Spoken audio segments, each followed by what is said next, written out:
Right guys, so I thought I'd do a little walk around video of Black Thunder. So she's a 2004 Mark II. I've had the truck nearly 5 years. It's got to be about 5 years I think. I was going to take you through what I've done with it.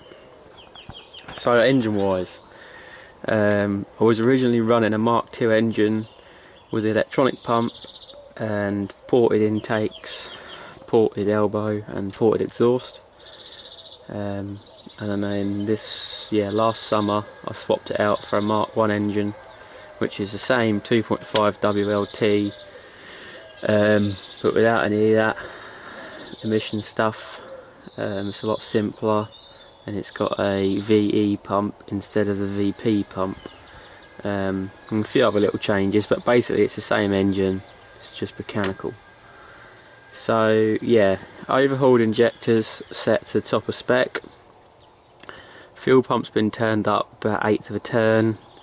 I've tuned the boost compensator as well, mucked around with that.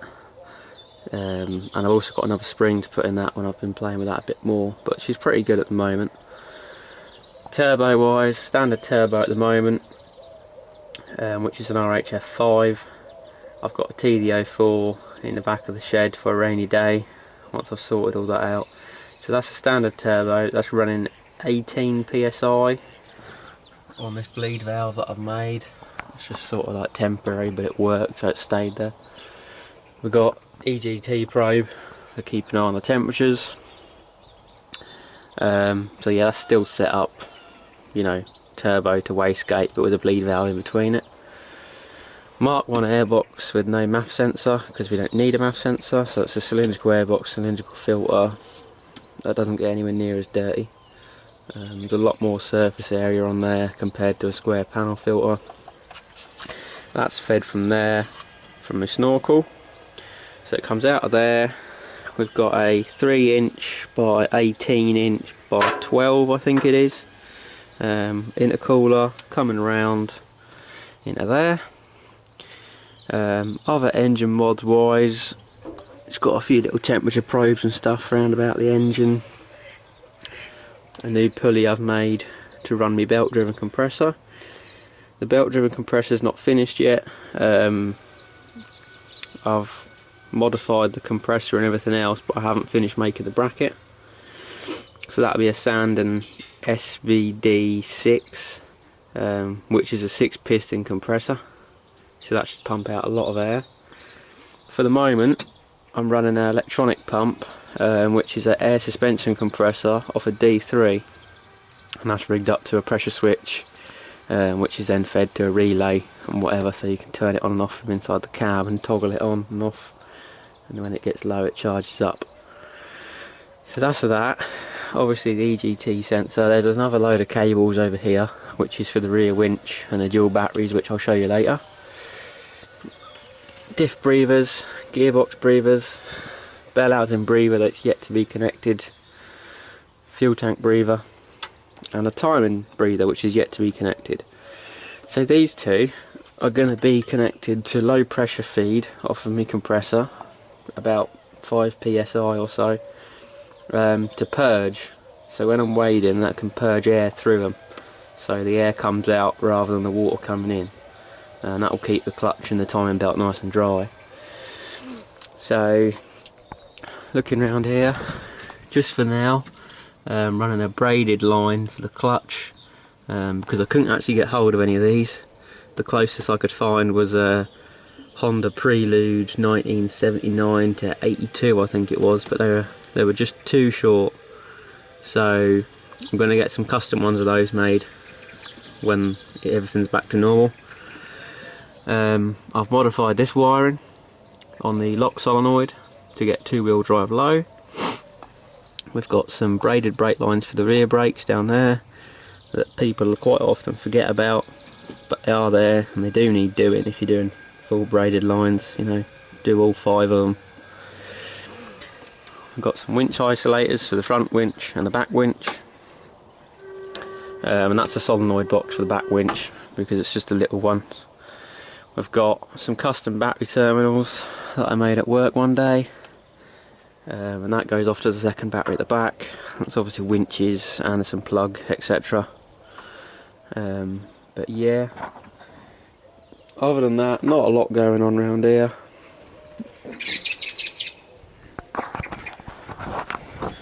Wheels and tyres.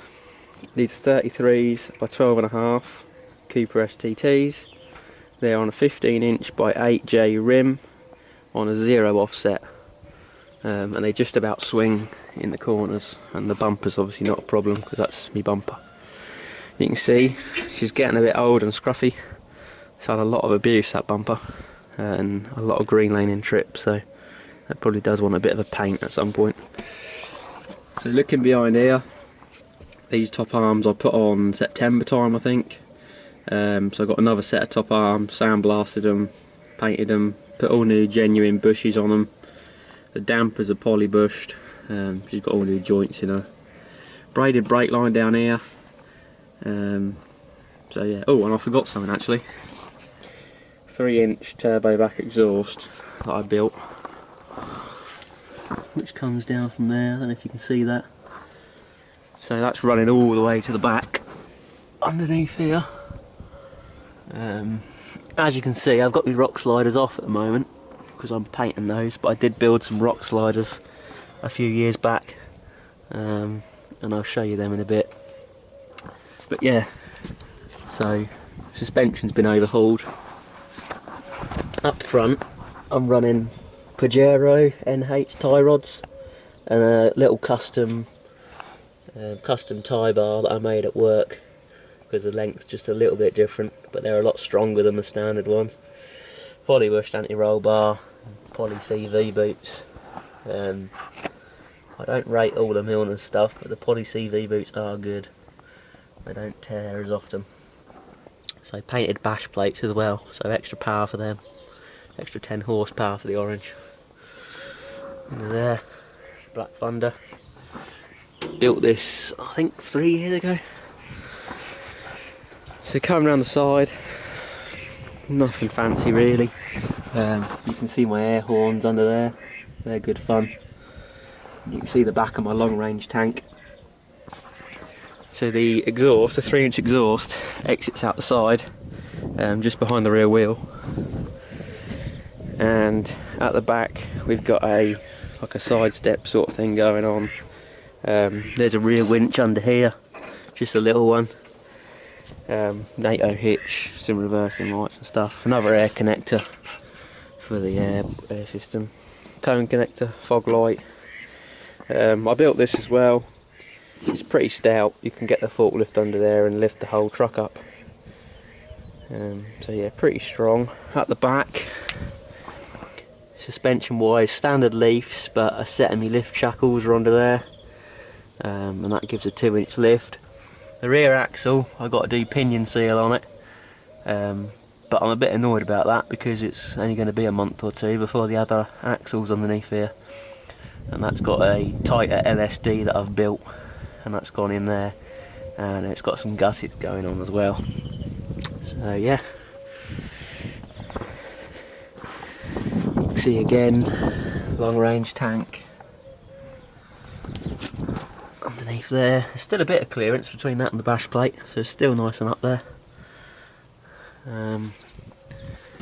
Yeah, it's not too bad. Roof rack wise, this is just something I'm trialling out at the moment.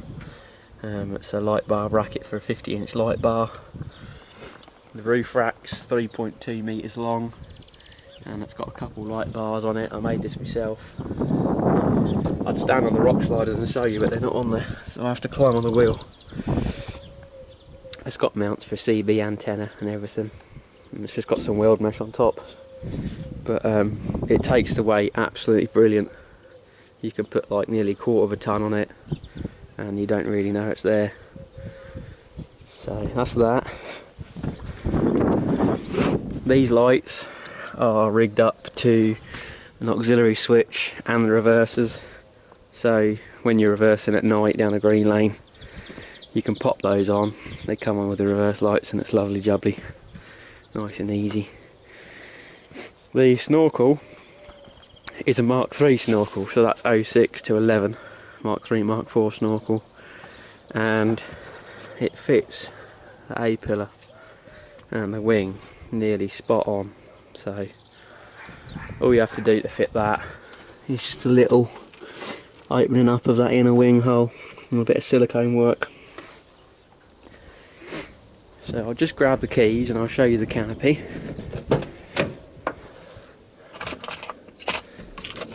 Helps if I get the right set.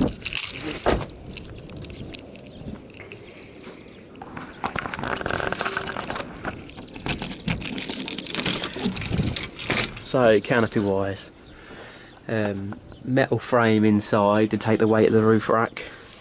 There's some switches that I've rigged up to a set of work lights inside so you can see what you're doing at night, and the original interior light. In here there's just like a few basic tools, some prop shaft joints and whatnot, spare track rod end, bits and pieces. In here, this is the second battery toolbox, and we've got a little control panel that shows you the voltage, and two little cigarette lighter outlets which comes in handy in the summer. That tank is temporary, that's there while I make a bigger air receiver for my onboard air system. So at the moment we've got a little fire extinguisher underneath the passenger side, and I've connected that up to it as well for the time being, but soon I'll have two 9-litre fire extinguishers underneath there somewhere, so we'll have a bit more capacity for the bigger compressor and a bigger tank, and we'll be able to run air tools and all sorts of stuff. So yeah.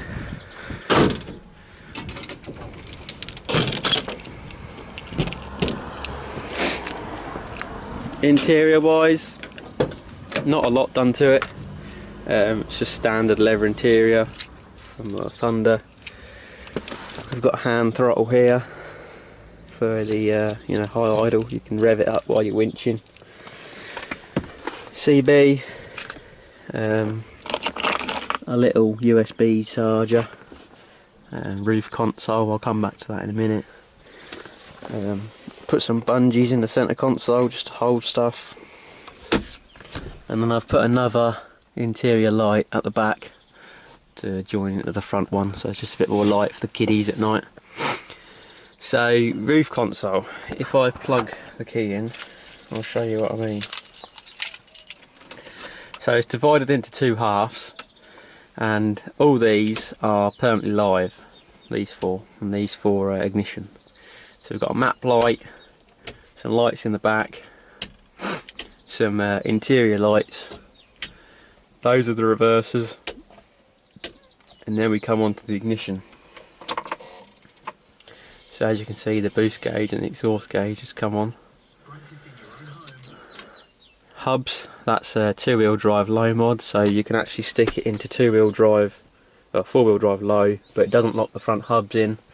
So you're still in 2-wheel drive, you can still turn around and whatnot, and that's quite handy for manoeuvring trailers and things. This horn turns on and off the big train horn at the back, so it toggles it. This is the light bar, so you can have it off, or so it comes on automatically with high beam.